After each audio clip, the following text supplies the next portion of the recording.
Quand il évoque son parcours d'auteur, Jérôme Loubry n'hésite pas à parler d'un conte de fées. Dès l'adolescence, en effet, dans sa ville natale de Saint-Amand-Montrond, il dévore les livres qu'un ami de la famille lui ramène de l'imprimerie locale, là où nombre de maisons d'édition font publier leurs ouvrages. Mary Higgins Clark, James Ellroy, Stephen King deviennent ainsi des familiers de Jérôme Loubry et ils auront une influence sur sa vie à venir. Nul doute que son envie d'écrire lui vient de là.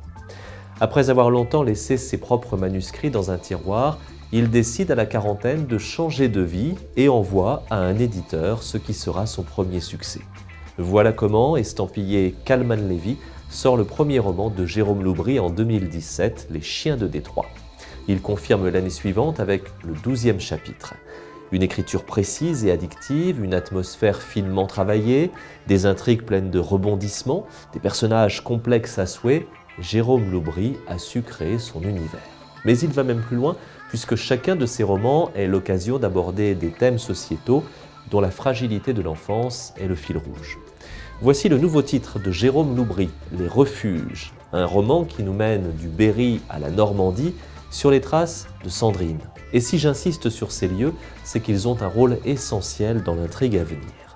Nous sommes en 1986, Sandrine est jeune journaliste dans la rédaction d'un petit journal local. Elle apprend le décès de sa grand-mère qu'elle n'a jamais connue et qui vivait recluse sur une île abandonnée. Sandrine doit aller vider la maison de famille. Mais ce qu'elle va découvrir est bien loin de tout ce qu'elle pouvait imaginer et Sandrine elle-même va se découvrir bien différente de ce qu'elle pensait être. Vous allez avoir du mal à poser le livre avant le point final, tant l'intrigue est habilement menée. Et cette histoire, aux portes de la folie, n'a pas fini de vous dérouter. Nul doute qu'Alfred Hitchcock lui-même aurait adoré ce roman. Voilà un nouveau nom à retenir dans le domaine du thriller, un nom dont on n'a sûrement pas fini d'entendre parler, Jérôme Loubry. Son nouveau roman, son 3e titre, Les Refuges, est publié chez Kalman Levy.